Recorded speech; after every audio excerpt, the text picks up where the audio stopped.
I never understood why adults would ask children what they wanted to be when they grow up.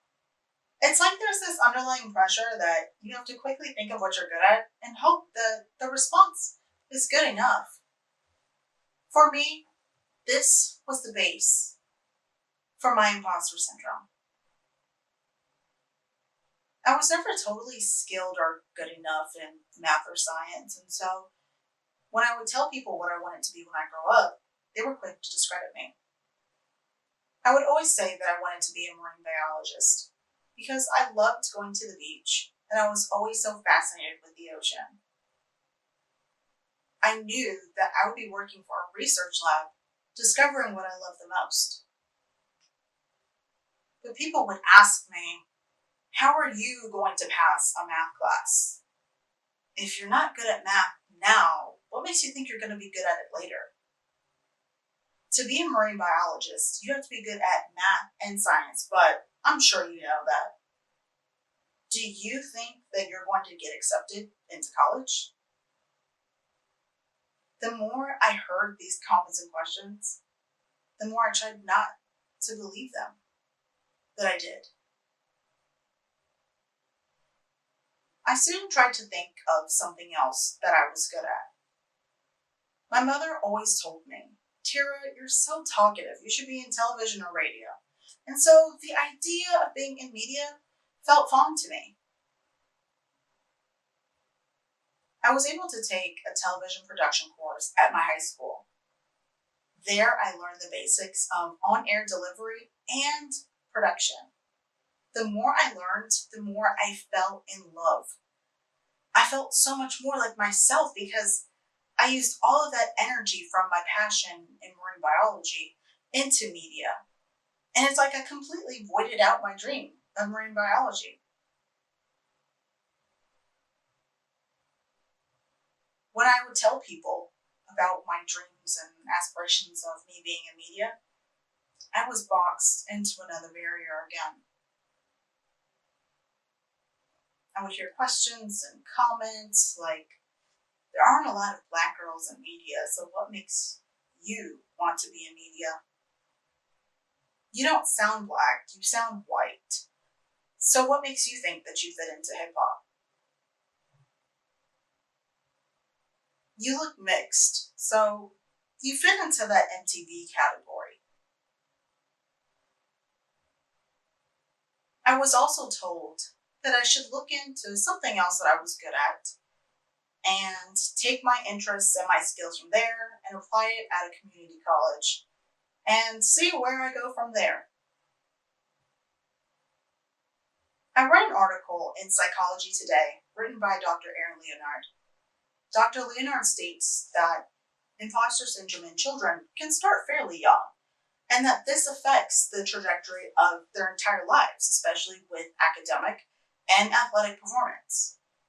And much like that article, I could completely relate. Why was my race or my ethnicity going to determine where I would end up? Why did my diction have to predict where I would fit in? When we're younger, we're taught to be nice and to be respectful and kind, but when are we taught to stick up for our identity? When are we taught to stick up for our passions? As women, we rise above societal norms every day.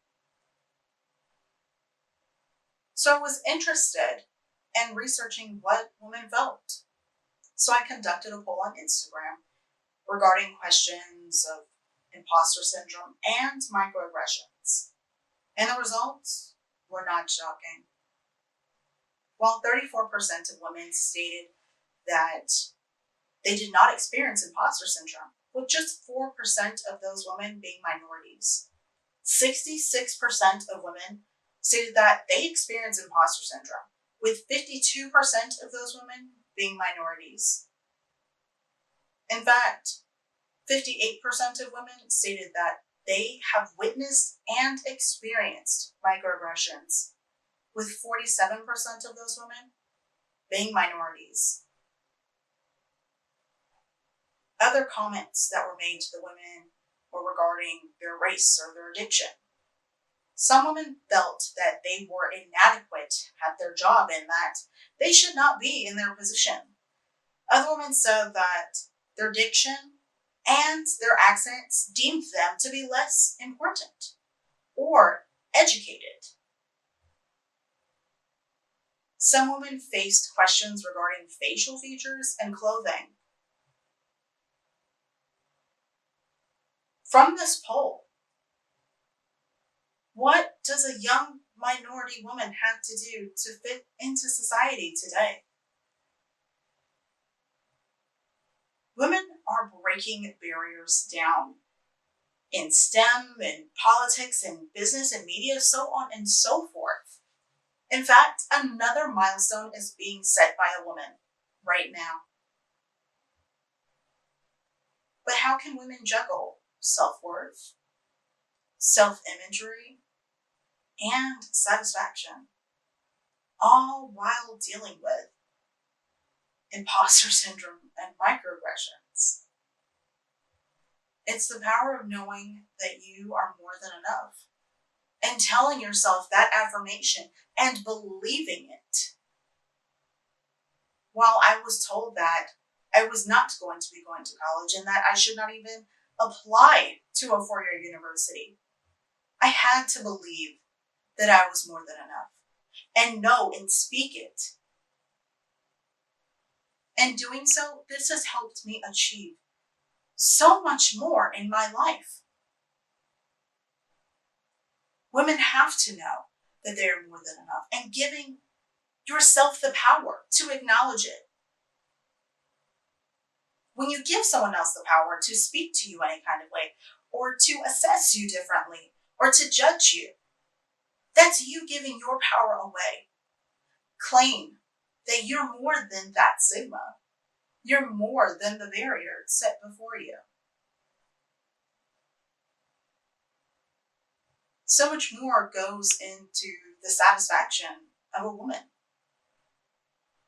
In fact, women that look prettier are treated differently.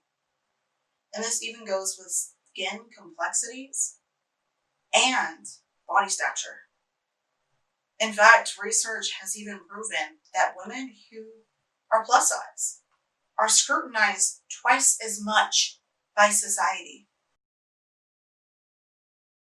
You have to know that the barrier that someone said you will not reach was not true, because it can be. That milestone that you're longing for can be set. And that the person that said that you were unqualified for the position didn't know who you were, because you are qualified. You're just as smart and just as equal and just as deserving of a seat at the table.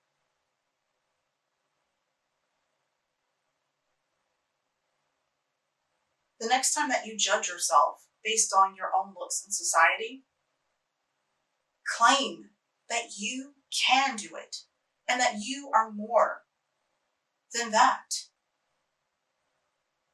So I challenge you to know that you are just as smart as anyone else, and you are just as deserving, and that you're equal, that your diction nor your accent will set you apart in a negative way, that you're phenomenal and amazing, and for you to acknowledge and believe that you are more than enough. Thank you.